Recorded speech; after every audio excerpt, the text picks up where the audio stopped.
मध्य प्रदेश की विधानसभा का सत्र जिस तरीके से असमय समाप्त किया गया, ये मैसेज है कि ये सरकार लोकतांत्रिक मूल्यों में विश्वास ही नहीं करती। 20 साल में सबसे छोटा बजट सत्र। उद्देश्य क्या था? उद्देश्य था कि बजट के विभागवार चर्चा ही नहीं हो और जो घपले और करप्शन इस सरकार ने किए हैं उसका सच्चाई जनता तक ना आए। मुझे खुशी है हमारे विधायकों ने हमारे नेता प्रतिपक्ष के नेतृत्व में जिस तरीके से नर्सिंग घोटाला उठाया, जिस तरीके से नल जल योजना का घोटाला उठाया, जिस तरीके से बजट में की चर्चा में इस सरकार की कलाई खुली और एक एग्रेसिव रुख अपनाया, वो अपने आप में इस सरकार के असली चेहरे को बताता है। मैं सारे विधायकों को बधाई देता हूं, पर सवाल यह है कि 1 से 19 जुलाई तक प्रस्तावित थी 14 बैठकें। आपने ऐसा क्या सब्जेक्ट हो गया कि विभागवार चर्चा ही नहीं कराई और सब बुलेटिन कर दिया? ये 4287 प्रश्न सवाल पूछे गए थे, उसमें बीजेपी के भी विधायक थे। सदन एक माध्यम होता है एक जनप्रतिनिधि को अपने क्षेत्र की और प्रदेश की जनता की आवाज को रखने का। बीजेपी के विधायकों के प्रश्नों का भी अपमान किया सरकार ने और इस व्यवस्था ने, जिसमें सिर्फ 64% प्रश्नों के उत्तर ही नहीं मिले। 2756 प्रश्नों के उत्तर इस सरकार ने नहीं दिए इसी सत्र में। अनुदान की जो मांगे थी, जैसा मैंने कहा, विभागवार चर्चा में भरोसा ही नहीं था इस सरकार का। शून्यकाल के 175 शून्यकाल की सूचनाएं थी, उसको नजरअंदाज किया गया और 500 ध्यान आकर्षण, 500 लगभग ध्यान आकर्षण सारे विधायकों के लगे थे, जिसमें सत्ता और विपक्ष दोनों थे। तो मूल भावना इस सरकार को संसदीय कार्य व्यवस्था में, इस भारतीय जनता पार्टी के विचार को संसदीय कार्य व्यवस्था में भरोसा ही नहीं। बजट में पहले हम बजट आता था तो मीडिया की सुर्खियां बनती थी, इतनी छूट दी गई, इतने रोजगार उपलब्ध कराने के माध्यम बना बजट, कृषि में इतना फायदा, आम मिडिल क्लास को इतना फायदा, पॉजिटिव खबरें अखबार की हेडिंग बनती। इस बार क्या हेडिंग बनी? इस बार हेडिंग बनी कि प्रति व्यक्ति कर्ज 60,000 रुपए हो जाएगा। इस बार हेडिंग बनी 90,000 करोड़ रुपया इस साल एक्स्ट्रा कर्ज लेना पड़ सकता है। 88,000 करोड़ रुपया इस साल कर्ज लेना पड़ सकता है। इस बार हेडिंग बनी कि सरकार ने 64% जो बजट टोटल पिछला किया था उसका खर्च ही नहीं, 64% ही खर्च कर पाए, यानी बचा हुआ 36% इस सरकार ने पिछला खर्च ही नहीं किया। हेडिंग बनी कि कर्ज से कर्ज चुकाने वाली सरकार, कर्ज से कर्ज चुकाने वाली सरकार, मतलब इस सरकार का असली चेहरा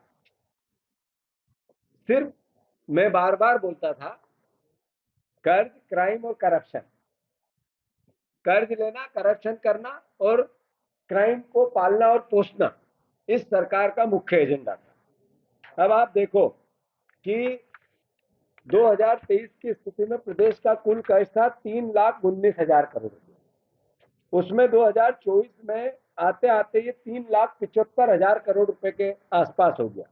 अगर जो अनुमानित कर्ज की भावना बताई जा रही है, जो सरकार के बजट से भी सिद्ध होती है, ये पहुंच जाएगा 4,41,000 करोड़ रुपया। तो अल्टीमेटली प्रति व्यक्ति 60,000 रुपए के कर्ज में होना है इस सरकार का जो आज पैदा होगा और जो आज जिसकी मृत्यु होगी। सवाल ये है कि एक एक सरकार का उद्देश्य क्या होता है कर्ज लेने का या बजट का, कि जनता की जन सुविधाएं बढ़े, आधारभूत विकास हो, बच्चों को रोजगार मिले और साथ ही साथ अल्टीमेटली समृद्धि आए। पर रोजगार की अगर एक एक एक पेरा पकड़ ले, एक क्षेत्र पकड़ ले रोजगार का, इस सरकार ने पिछली बार जब बजट आया था उसमें 29,50,000 रोजगार जनरेट करने की बात की थी और 15.42 लाख रुपए का करोड़ रुपए का 42,000 करोड़ रुपए का पूंजी निवेश आएगा प्रदेश में, जिससे जनरेट होंगे 29,50,000 रोजगार। मध्य प्रदेश में लगभग 35 लाख, 33 लाख, 35 लाख या 33 लाख इस तरह के बेरोजगारी के पंजीयन होते हैं। तो जो 33 लाख पंजीयन में आपने रोजगार दिया 2,30,000 को, जो अभी ताजा आंकड़े आए, यानी लगभग 2%, 3% लोगों को या 5% बच्चों को 33 लाख में से आपने रोजगार दिया, वो भी प्राइवेट सेक्टर में। सरकारी नौकरी जीरो, किसी भी विभाग की सरकारी नौकरी के आंकड़े इस तरीके के नहीं आए। मैं आप सबसे अनुरोध ये करना चाहता हूं इस पूरी भावना का कि अब जब 3 लाख, इस सरकार ने 3,65,000 करोड़ रुपए का बजट की बात की इस बार, ये पिछली बार की बात की थी, तो इन्होंने 63,000 करोड़ रुपए के निवेश की बात और 4 लाख रोजगार जनरेट होंगे इसकी बात। मतलब पहले पिछली बार जो रोजगार के कार्यालय का पंजीयन था 35 लाख, उसमें से दिए 2 लाख को, बचे 33 लाख, उसमें से 4 लाख रोजगार जनरेट करेंगे। इसका मतलब जो 30 लाख बच्चे बेरोजगार होंगे ये क्या चोरी करेंगे? इसके लिए सरकार का क्या प्रोविजन? और फिर ये बजट बढ़ाया क्यों गया?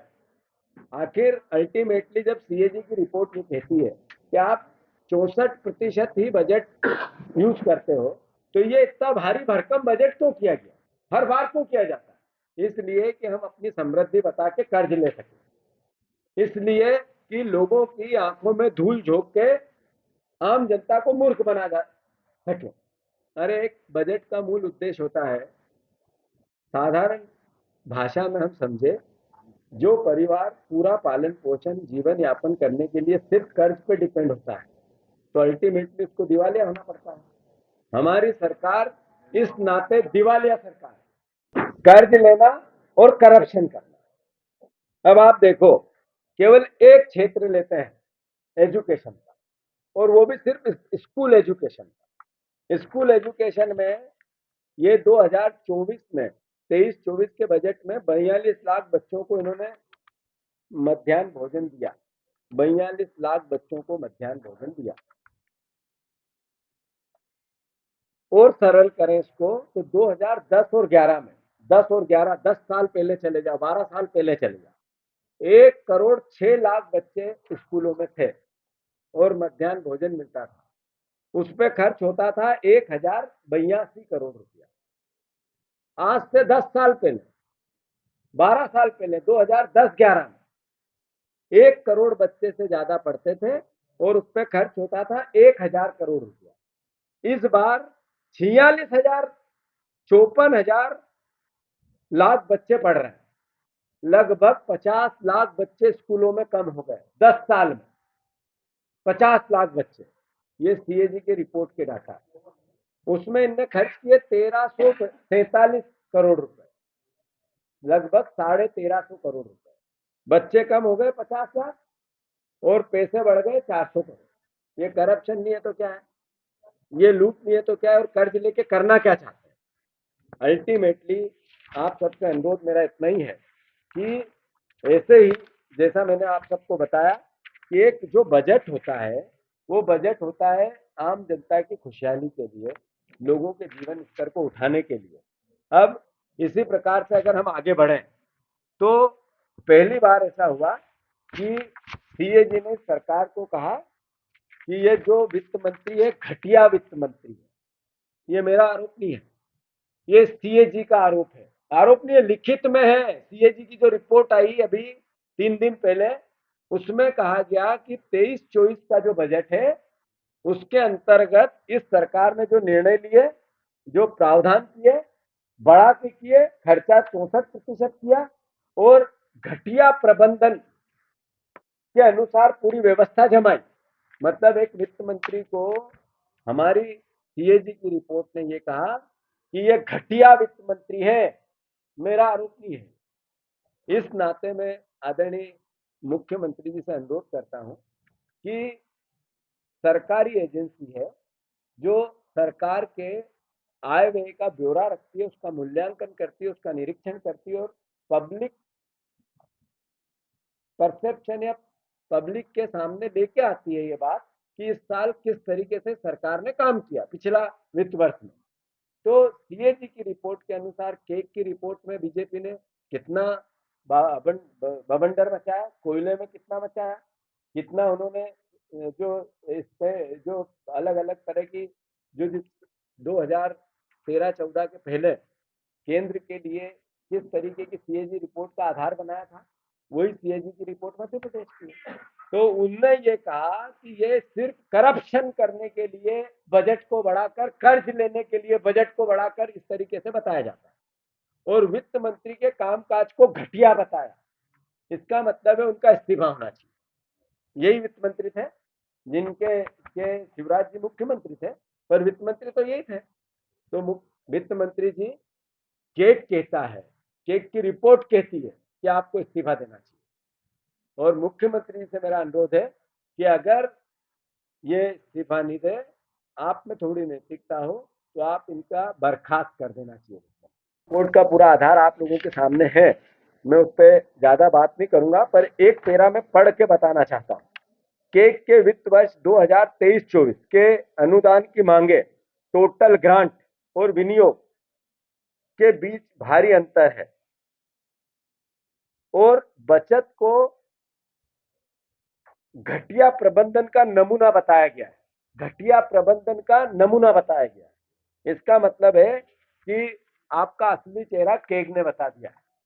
मैं ये सब बजट की पूरी कहानी अपनी जगह हो सकती है, पर अगर आपने 3,65,000 करोड़ रुपए का बजट का प्रोविजन किया तो आपने पिछले आपके घोषणा पत्र में कहा था हम किसानों के लिए 2700 और 3100 धान का और गेहूं का दाम देंगे, उसका प्रोविजन क्यों नहीं किया? आपने कहा था आईआईटी और एआईएमएस की तर्ज पर इंस्टीट्यूट बनाने का वादा किया था, उसके लिए जिक्र क्यों नहीं किया?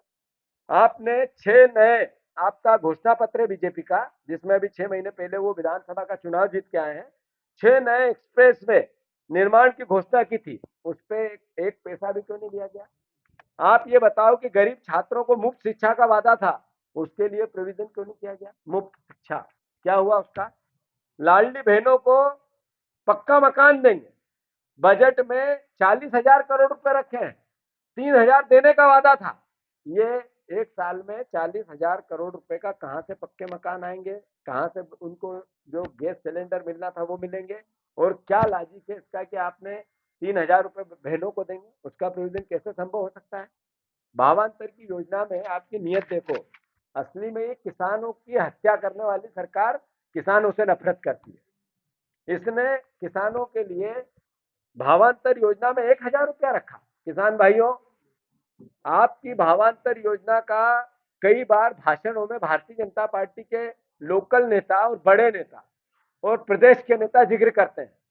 बजट में 1,000 रुपया आपके भावांतर के रखे हैं इन्होंने 3,000 रुपए ऋण माफी के रखे। इस सरकार ने 3,000 रुपया ऋण माफी का, किसानों की ऋण माफी का रखा है। इस सरकार ने जो आपको वादा किया था किसान भाइयों, जो 3,000 धान के दाम, 3100 और 2700 गेहूं के दाम, उसको किसी प्रकार से किसी भी प्रकार का जिक्र अपने बजट में नहीं किया गया। तो अल्टीमेटली किसान की हत्यारी ये सरकार किसान विरोधी है। ये बात आपको और हमको समझना पड़ेगा। आदिवासियों के मकान, नल जल, जैसा हमारे विधायकों ने कल मुद्दा उठाया करप्शन का, जो हर घर को नल और उसमें मिलेगा जल, ये प्रधानमंत्री का भाषण था। आपकी टोटियां खोल के ले जाएंगे, अरे प्रधानमंत्री जी, टोटियों में न नल है न जल है, और उसका सारा करप्शन आपके नेताओं की जेब में है। ये भावना इस सरकार की कि जिस वचन को लेके ये आए थे, इस बजट में एक शब्द भी नहीं है उसके, जिसके लिए इनको वोट मिला। तो ये बड़ी चिंता का विषय है। मैं मानता हूं कि बजट के सारे प्रोविजन, सारे प्रावधान, जैसे किसानों के लिए इनको जितनी योजना में मद रखना था, बोलते हैं उसको पिछली बार से भी अब घटा दिया। यानी कि जो ग्रामीण विकास का मद रखना था, वो पिछली बार से इस बार घटा दिया। जो इनको अलग अलग मत को लेकर अलग अलग प्रक्रियाएं, चाहे वो आदिवासी आवास की बात हो, चाहे आदिवासियों की छात्रवृत्ति की बात हो, चाहे मतलब अल्टीमेटली वित्त मंत्री का काम सिर्फ झूठ बोलना है। इन्होंने एक एक कहा कि वित्त मंत्री सदन में झूठ बोला, पूंजीगत व्यय 15% बढ़ाया गया है, जबकि यह वर्ष 2023-24 में 67,177 करोड़ रुपए था, जो घटकर 2024-25 में 61,633 करोड़ रुपए हो गया। यानी घटा या बढ़ा? आप भाषण देखना वित्त मंत्री का, इसका मतलब है कि वो जनता से सदन में क्या झूठ बोलते हैं। इसीलिए तो वित्त मंत्री का इस्तीफा होना चाहिए। ये सरकार ने सिर्फ करप्शन करने के लिए बजट में प्रोविजन किए हैं। आप देखो, खनन माफिया इस प्रदेश में सर चढ़ के बात कर रहा है, खुला घूम रहा है। परिवहन माफिया, एक दिन मुख्यमंत्री घोषणा करते हैं सारे टोल बंद और सारी जगह उबे हो रही है। फिर सरकारी खरीदी में भ्रष्टाचार का आलम क्या है? जो नॉर्म्स बनाए गए वो ही सीधे डबल। जो सरकारी काम करने के तरीके के, वो चाहे सिविल के काम हो चाहे खरीदी के काम, सब में जो रेट मूल होते हैं उससे सीधे डबल का प्रोविजन किया गया। यानी करप्शन की पूरी छूट दी गई। उज्जैन में मंदिरों की जमीन पर कब्जा कर लिया, पंचायतों के नगरीय निकायों में जमकर भ्रष्टाचार, इंदौर में 2000 करोड़ रुपए का लगभग घोटाला नगर निगम में हुआ। एक भी नगर निगम, नगर पालिका, नगर पंचायत ऐसी जिसमें फर्जी बिल का मामला नहीं चल रहा हो। तो ये सरकार करप्शन की पर्याय बन गई है। मैं मानता हूं नर्सिंग घोटाला इसका सबसे बड़ा उदाहरण है। अभी लगातार नर्सिंग घोटाले को लेकर मंत्री के खिलाफ एविडेंस दिए गए, सदन में चर्चा की गई, सदन में एविडेंस रखने की अनुमति मांगी गई, पर ये भ्रष्ट लोगों का कुनबा मानने को ही तैयार नहीं कि हमने करप्शन किया है। मैं मानता हूं 4 लाख से ज्यादा बच्चे जो नर्सिंग की फीस देकर इंतजार कर रहे हैं कि हमें पढ़ाई हो, डिग्री मिले, एग्जाम दें, उनकी क्या गलती थी? इस सरकार की इस करप्ट गतिविधि के कारण उनका जो भविष्य चौपट हो रहा है, ये एक चिंता का विषय है। भर्ती घोटाला, पेपर लीक होना, मध्य प्रदेश मतलब एक तरह से देश में सबसे बड़ा एक चेहरा बन गया है, और व्यापम जैसे घोटाले मध्य प्रदेश में चर्चित है। तो कुल मिला के आप लोगों से आज का जो बात का सार है, कर्ज इसलिए लिया जाता है कि करप्शन करना है, बजट इसलिए बढ़ाया जाता है कि कर्ज लेना है। जो वित्त मंत्री को इन सब गतिविधियों के लिए, गलत प्रबंधन के लिए केग ने दोषी ठहराया है, और केग की रिपोर्ट के अनुसार मध्य प्रदेश के वित्त मंत्री की वित्त व्यवस्था घटिया स्तर की है। इसलिए वित्त मंत्री को इस्तीफा दे देना चाहिए, और वित्त मंत्री को इस्तीफा नहीं देते हुए तो मुख्यमंत्री को उनको हटा देना चाहिए। धन्यवाद।